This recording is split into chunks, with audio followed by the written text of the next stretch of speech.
नमस्कार दोस्तों, मैं आपका दोस्त Ravi Mohan news and views with Ravi Mohan के इस अंक में आपका स्वागत करता हूं। आज के मुख्य समाचार इस प्रकार है। भाजपा ने सबूतों के आधार पर कहा है कि कांग्रेस पार्टी की रिसर्च टीम की सदस्य सौम्या वर्मा ने बनाई है ये टूल किट। अब हिसार जिले के डाटा गांव ने भी कोरोना के चलते लॉकडाउन का बहिष्कार कर दिया है। हरियाणा के 12 बॉक्सर एशियन चैंपियनशिप में दिखाएंगे दमखम। किसान आंदोलन में बंगाली युवती दुष्कर्म केस में 3 किसान नेताओं से पूछताछ की जा रही है। इनमें से एक के साथ तंबू में ठहरी थी पीड़िता। नारद स्ट्रिंग ऑपरेशन में ममता के मंत्रियों को नहीं मिली जमानत। आज हाईकोर्ट में फिर से सुनवाई होगी। अब समाचार विस्तार से।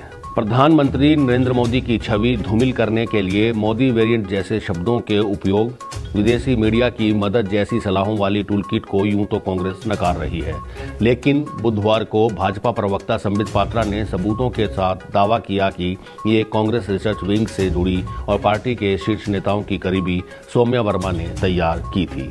संबित ने राहुल गांधी के साथ फोटो में खड़ी सौम्या की तस्वीर भी जारी की है।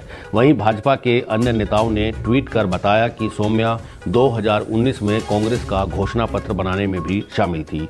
एक दिन पहले कांग्रेस ने थाने में भाजपा नेताओं के खिलाफ FIR दर्ज कराने का आरोप लगाया था कि टूलकिट भाजपा ने ही बनाई थी।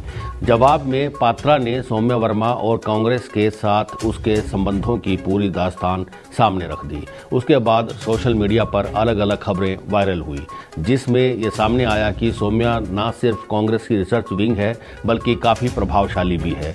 पिछले आम चुनाव में पार्टी का घोषणा पत्र तैयार करने में भी उसकी अहम भूमिका रही है।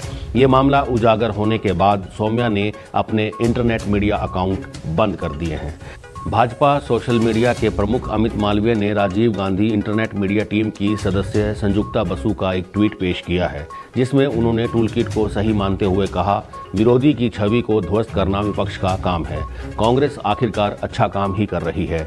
हालांकि कांग्रेस के अन्य नेता बुधवार को भी इस टूलकिट को अपनी होने की बात से नकारते रहे। कांग्रेस को एहसास है कि टूलकिट में जिस तरह विदेशी मीडिया की मदद लेने, उन्हें शवों और जलती चिताओं आदि की तस्वीर उपलब्ध कराने में मदद करना, कुंभ को भाजपा के हिंदू एजेंडा से जोड़ना, कोरोना काल में राजनीतिक लाभ उठाने की बात कही गई है, उससे भाजपा को भारी नुकसान होगा। अब चलते हैं अगले समाचार की तरफ। हिसार जिले के मसूदपुरा गांव के बाद अब डाटा गांव के ग्रामीणों ने भी लॉकडाउन का बहिष्कार करने का ऐलान कर दिया है। दोनों गांव के लोगों ने सामूहिक रूप से किसी भी तरह की सरकारी सहायता नहीं लेने का फैसला किया और आइसोलेशन वार्डों को अपने गांव से हटा दिया। ग्रामीणों से बातचीत करने पहुंचे इंसिडेंट कमांडर व SHO को बैरंग लौटा दिया गया। पुलिस के फ्लैग मार्च की गाड़ियों को भी ग्रामीणों ने जबरदस्ती रोक लिया और हुटिंग करते हुए वापस लौटा दिया। किसानों पर हुए लाठीचार्ज के बाद हिसार के गांवों में ग्रामीण सरकार के विरोध में आत्मघाती निर्णय लेते हुए स्वयं के पंचायती नियमों को लागू कर रहे हैं। डाटा और मसूदपुर गांव के प्रतिनिधि कह रहे हैं कि कोरोना जैसी कोई बीमारी ही नहीं है। दोनों गांवों में बगैर मास्क व शारीरिक दूरी के सैकड़ों की संख्या में ग्रामीणों ने पंचायत बुलाई। ड्यूटी मजिस्ट्रेट ने ग्रामीणों को मनाने के प्रयास किए, लेकिन वे नहीं माने और उन्हें बैरंग लौटने को मजबूर कर दिया। देर शाम को गांव में DSP विनोद शंकर की अगुवाई में फ्लैग मार्च निकालने गई पुलिस की गाड़ियों को ग्रामीणों ने हुटिंग करते हुए गांव में नहीं घुसने दिया। अब चलते हैं अगले समाचार की तरफ। दुबई में 24 मई से आयोजित एशियन चैंपियनशिप में हरियाणा के 12 बॉक्सर देश का प्रतिनिधित्व करेंगे। इनमें से अमित पंघाल, पूजा बोहरा और विकास कृष्णन टोक्यो ओलंपिक का कोटा भी हासिल कर चुके हैं। इसीलिए उनके लिए ये चैंपियनशिप काफ़ी महत्वपूर्ण मानी जा रही है। एशियन चैंपियनशिप में पहली बार पदक हासिल करने वाले बॉक्सर के लिए इनाम राशि भी रखी गई है। गोल्ड मेडल हासिल करने पर $10,000 अमेरिकी डॉलर, सिल्वर मेडल पर $5,000 तथा ब्रॉन्ज मेडल पर $2,500 अमेरिकी डॉलर दिए जाएंगे। एशियन चैंपियनशिप की मेजबानी भारत को मिली थी, लेकिन कोविड-19 महामारी के चलते इसे दुबई में शिफ्ट किया गया है। अब चलते हैं अगले समाचार की तरफ। 3 कृषि सुधार कानूनों के खिलाफ चल रहे आंदोलन में बंगाल से आई 25 वर्षीय युवती के साथ सामूहिक दुष्कर्म मामले में पुलिस लगातार आंदोलनकारी नेताओं से पूछताछ कर रही है। बुधवार को इस मामले में 3 और आंदोलनकारी नेताओं से पूछताछ हुई। इनमें भिवानी से अशोक आर्य व बलबीर ठाकुर और पंजाब से अमरीक सिंह शामिल है। पुलिस ने बताया कि इनमें से बलबीर सिंह तो आरोपित कविता के परिवार से है। उसी के तंबू में पीड़िता ठहरी थी। यहीं पर अशोक आर्य भी ठहरा हुआ था। वहीं अमरीक सिंह के बारे में पुलिस को सूचना मिली थी कि जब पीड़िता बीमार हुई तो वो उसे उपचार के लिए लेकर गया था।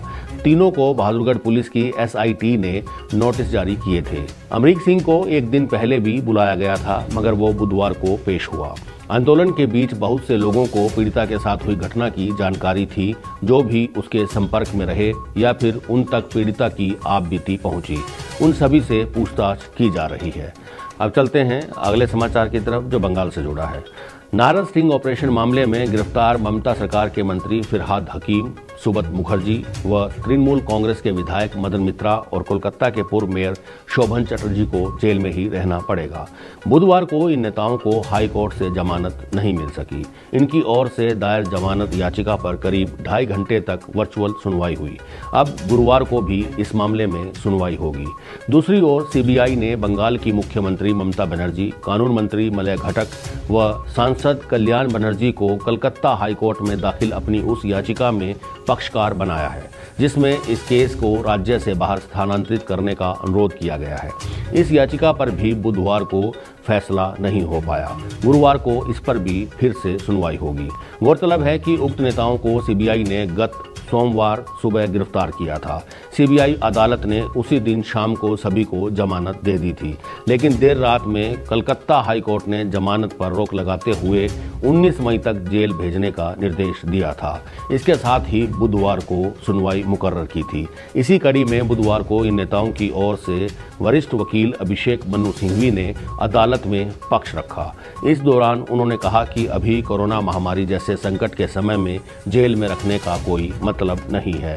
हालांकि सीबीआई की ओर से तुषार मेहता ने कार्यवाहक मुख्य न्यायाधीश राजेश बिंदल और न्यायमूर्ति अरिजीत बनर्जी की खंडपीठ से जमानत का विरोध किया। सीबीआई की ओर से दलील दी गई कि ये सभी नेता बहुत प्रभावशाली हैं, बाहर आने से ये मामले को प्रभावित कर सकते हैं। सीबीआई ने इनकी गिरफ्तारी के बाद मुख्यमंत्री ममता बनर्जी द्वारा जांच एजेंसी के कार्यालय में घंटों धरना देने और तृणमूल कांग्रेस के कार्यकर्ताओं द्वारा बाहर घेराव करने एवं केंद्रीय बलों पर पथराव करने का मुद्दा भी उठाया। तो ये थे आज के मुख्य समाचार। आप सब अपने परिजनों के साथ स्वस्थ रहें। इसी मंगल कामना के साथ मैं आपका दोस्त Ravi Mohan news and views with Ravi Mohan के संग से इजाज़त लेता हूँ। अगले अंक में फिर मुलाकात होगी, तब तक के लिए नमस्कार।